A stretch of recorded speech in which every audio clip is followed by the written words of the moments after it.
ini kita mau bersama-sama untuk memuji Tuhan kita. Anak-anak semuanya berdiri, mari kita bernyanyi bersama-sama. Percaya saja di dalam darahnya tentu kita menang. Ayo berdiri.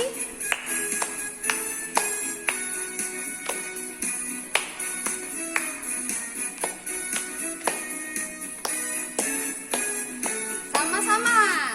Percaya saja, percaya saja, percaya yang beri kita menang. Percaya saja di dalam darahnya, percaya tentu kita menang. Percaya saja, percaya saja, percaya yang beri kita menang. Percaya saja di dalam darahnya, percaya tentu kita menang. Sekali lagi.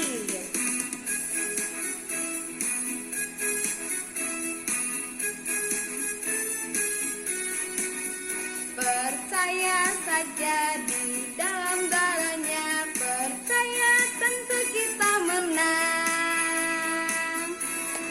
Oke teman-teman, silakan duduk. Mari semuanya lipat tangan, tutup mata, tundukkan kepala. Mari kita berdoa. Bapa di dalam surga, kami mengucap syukur kepadamu ya Tuhan. Buat pagi hari ini kami boleh bersama-sama untuk memuji nama Tuhan. Tuhan Yesus, tolonglah kami agar kami mengikuti kebaktian kami pada hari ini, agar kami boleh bersungguh-sungguh dalam memuji, memuliakan nama Tuhan. Biarlah hanya Tuhan saja yang kami tinggikan, hanya Tuhan saja yang kami sembah. Di dalam nama Tuhan Yesus kami berdoa. Amin. Tuhan menolong kita, mengubah hati kita menjadi baru, menjadi taat dan setia untuk melayani Allah. Mari kita menyanyikan lagu ini bersama-sama.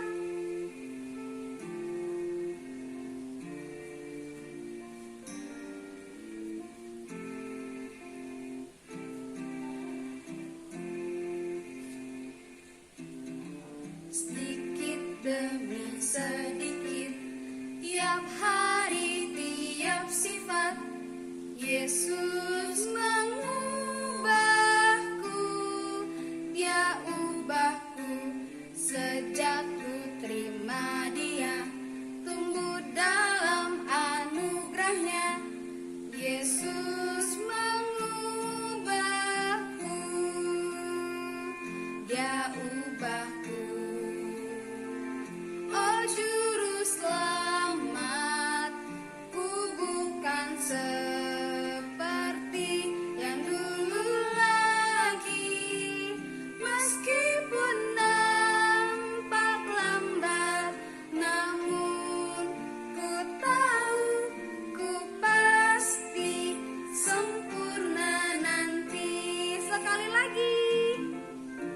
Sedikit demi sedikit, tiap hari, tiap sifat, Yesus mengubahku.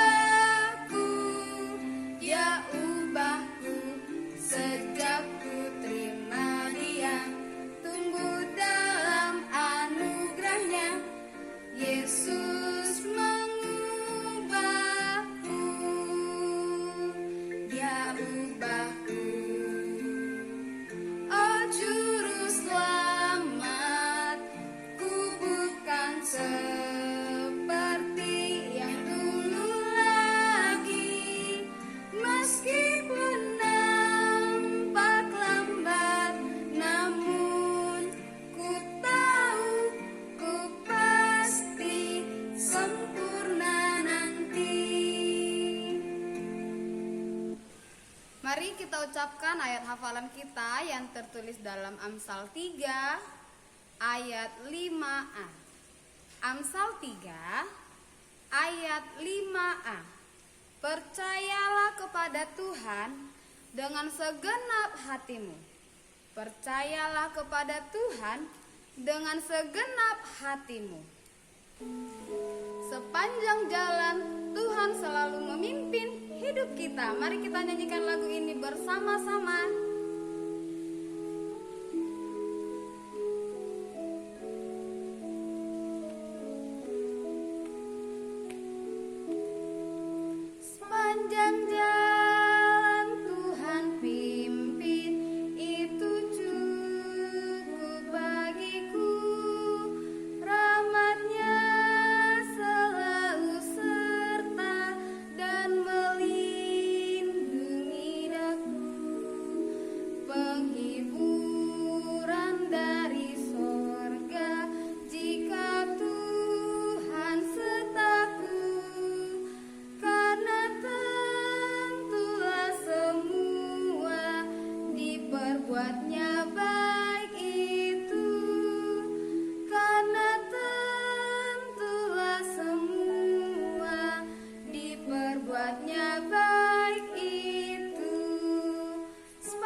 Kita akan mendengarkan firman Tuhan, tapi sebelumnya kita mau berdoa menyerahkan hati kita.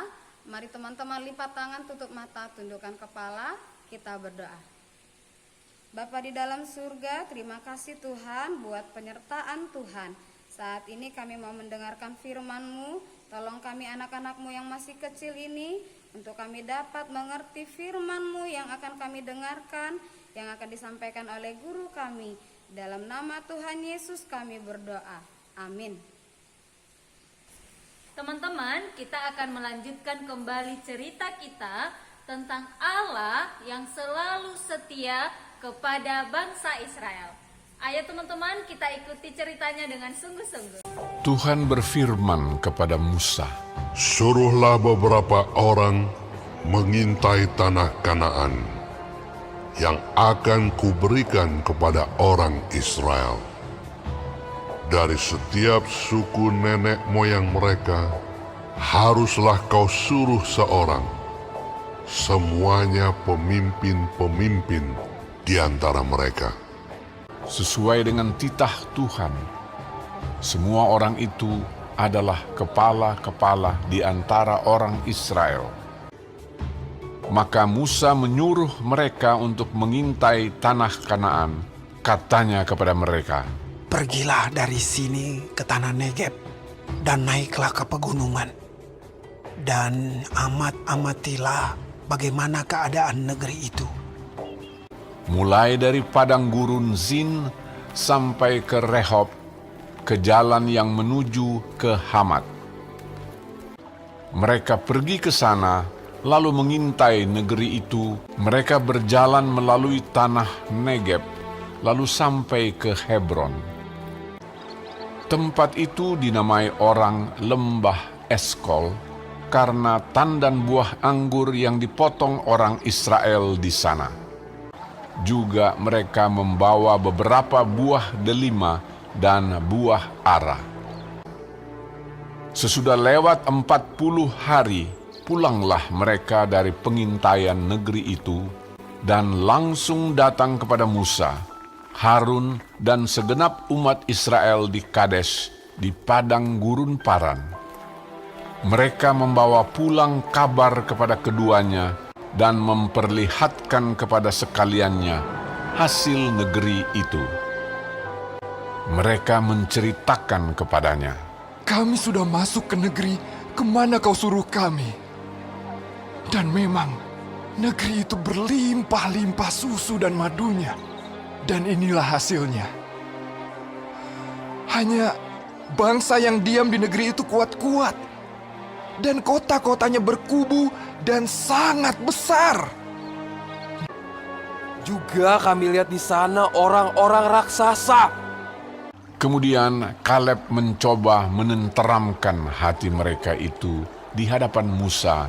Katanya, "Tidak, kita akan maju dan menduduki negeri itu, sebab kita pasti akan mengalahkannya."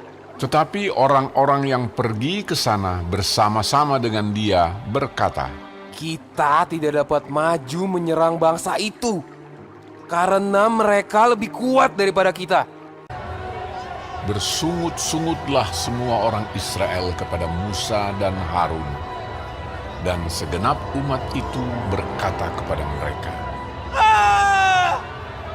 Sekiranya kami mati di tanah Mesir atau di padang gurun ini." Lalu sujudlah Musa dan Harun di depan mata seluruh jemaah Israel yang berkumpul di situ. Tetapi Yosua bin Nun dan Kaleb bin Yefune mengoyakkan pakaiannya dan berkata kepada segenap umat Israel, Negeri yang kami lalui untuk diintai itu adalah luar biasa baiknya. Jika Tuhan berkenan kepada kita, maka Ia akan membawa kita masuk ke negeri itu dan akan memberikannya kepada kita. Hanya janganlah memberontak kepada Tuhan dan janganlah takut kepada bangsa negeri itu. Sedang Tuhan menyertai kita. Lalu segenap umat itu mengancam hendak melontari kedua orang itu dengan batu. Tetapi tampaklah kemuliaan Tuhan di kemah pertemuan kepada semua orang Israel. Aku Tuhan. Semua orang yang telah melihat kemuliaanku, namun tidak mau mendengarkan suaraku, pastilah tidak akan melihat negeri yang kujanjikan. Jadi 40 tahun lamanya, kamu harus menanggung akibat kesalahanmu. Tuhan itu berpanjangan sabar dan kasih setianya berlimpah-limpah. Ia mengampuni kesalahan dan pelanggaran, tetapi sekali-kali tidak membebaskan orang yang bersalah dari hukuman. Tetapi yang tinggal hidup dari orang-orang yang telah pergi mengintai negeri itu hanyalah Yosua dan Kaleb. Nah teman-teman, dari cerita tadi kita melihat bahwa bangsa Israel dihukum Allah untuk kembali ke padang gurun. Nah teman-teman, coba kita pikirkan, kira-kira bagaimana ya rasanya bangsa Israel terpaksa harus kembali ke padang gurun yang sudah mereka lewati sebelumnya. Pasti tidak enak ya teman-teman. Karena selain mereka harus kembali lagi ke sana, mereka juga harus tinggal selama 40 tahun lamanya di sana. Wah, lama sekali ya. Akhirnya teman-teman, karena mereka tinggal selama 40 tahun di sana, orang-orang tua bangsa Israel itu tidak lagi sampai ke tanah perjanjian, tidak sampai ke tanah yang Allah janjikan kepada mereka. Hanya Kaleb dan Yosua, pengintai yang dikirim Musa, dan anak-anak bangsa Israel lah yang akhirnya bisa masuk ke tanah perjanjian. Teman-teman, kita juga melihat bahwa walaupun bangsa Israel tidak taat kepada Allah, tidak melakukan perintah Allah, tapi Allah tetap mengasihi bangsa Israel. Allah tetap memenuhi janjinya untuk selalu setia menjaga bangsa Israel dan memimpin umatnya itu. Nah, begitu juga dengan kita teman-teman. Allah selalu setia kepada kita. Allah selalu menjaga kita. Allah selalu menyertai kita. Dan Allah mau supaya kita anak-anaknya selalu setia kepada Allah, selalu percaya kepada Allah dengan sepenuh hati kita. Allah mau supaya kita meniru seperti Yosua dan Kaleb yang selalu percaya kepada Allah. Teman-teman, demikianlah kebenaran firman Tuhan yang kita dengarkan pada pagi hari ini. Sekarang kita akan berdoa semuanya, lipat tangan, tutup mata, tundukkan kepala, kita berdoa. Bapa di surga, terima kasih untuk kebenaran firman yang boleh kami dengarkan pada hari ini. Terima kasih karena Engkau begitu mengasihi kami dan selalu menyertai kami. Terima kasih karena Engkau selalu memenuhi janji-Mu. Terima kasih karena Engkau telah mengirimkan anak-Mu Tuhan Yesus Kristus yang rela mati di kayu salib demi menebus dosa-dosa kami. Terima kasih Tuhan Yesus. Tuhan Yesus, bantulah kami untuk selalu setia kepadamu. Bantulah kami untuk selalu taat dan mengasihi Engkau. Hanya di dalam nama Tuhan Yesus Kristus kami telah berdoa dan mengucap syukur. Amin. Teman-teman, kebaktian kita sudah selesai. Sampai bertemu di Zoom. Bye-bye.